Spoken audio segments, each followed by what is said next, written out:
আসসালামু আলাইকুম ভিউয়ার্স, আপনাদের সামনে চলে আসলাম আর একটা লাইট নিয়ে। তো এটা আমাদের বাসাবাড়ির মধ্যে অনেকগুলো নষ্ট হয়ে থাকে। তো এটা নষ্ট হওয়ার কয়েকটা রিজন থাকে। প্রথমত আমাদের চার্জারগুলো নষ্ট হয়ে যায়, এখানে বিভিন্ন ওয়ার্ডের লেখা থাকে। তো যেমন এটা 12 ওয়ার্ডের, যেমন মাঝে মধ্যে আইটেপ্টার বলেন, চার্জার বলেন, এগুলো নষ্ট হয়ে যায়। তো তখন সেক্ষেত্রে আমরা চার্জারটা চেঞ্জ করে দিলে হয়ে যায়, এখানে চার্জারটা চেঞ্জ করলে হয়ে যায়। তো এখন আমাদের যেটা প্রবলেম হয়, আমাদের চার্জার ঠিক আছে, আমরা অলরেডি একটা নতুন একটা চার্জার আমরা অ্যাড করে দেখছিলাম, আমাদের এটাও নষ্ট হয়ে গেছে। তো আমাদের এখানে অলরেডি কয়েকটা লাইট আছে। তো এখন বড় কথা হচ্ছে যে আমাদের চার্জার ঠিক আছে, বাট আমাদের লাইটটা সমস্যা। তো আমি কি করলাম, অনেকগুলো সার্চিংয়ের পরে দেখলাম যে আমাদের যে ভিতরের লাইটগুলো আছে এগুলো কিন্তু খোলা পাওয়া যাচ্ছিল। তো আমি অলরেডি 3টা আনছিলাম, তো আমার হাতে এখন 2টা আছে, আর একটা আছে, এটা নিয়ে আসবো। তো এখানে ভিউয়ার্স একটা জিনিস ভালো করে লক্ষ্য করলে দেখা যাবে, এখানে কোথাও কোনো প্রকার আইসি নেই।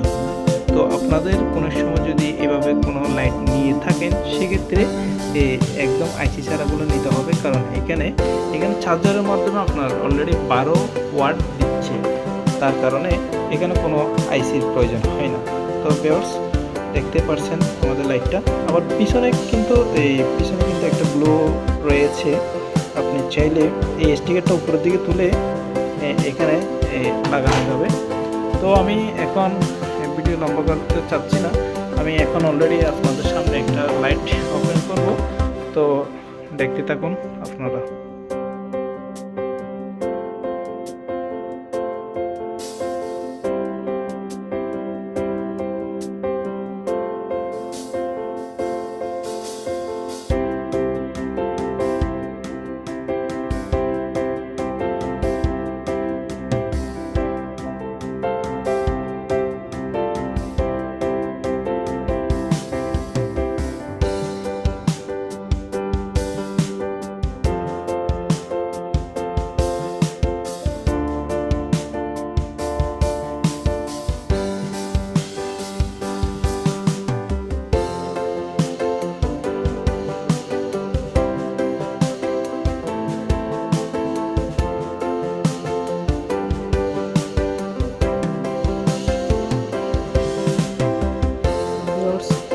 দেখতে পাচ্ছেন এখানে কিছু কিছু লাইট কালো হয়ে গেছে।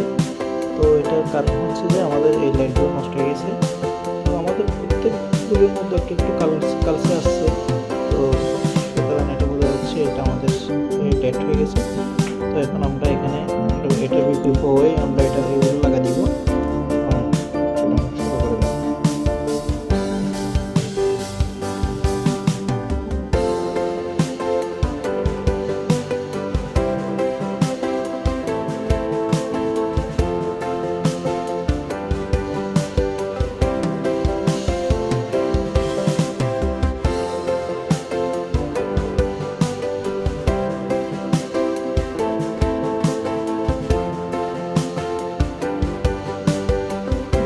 অলরেডি লাইট আমাদের এখন সবগুলো ওকে। আমরা এখন এখানে বিভিন্ন লেয়ারগুলো এখন দিয়ে দিব, দেওয়ার পরে আমাদের লাইট ইনশাল্লাহ অফ হয়ে যাবে।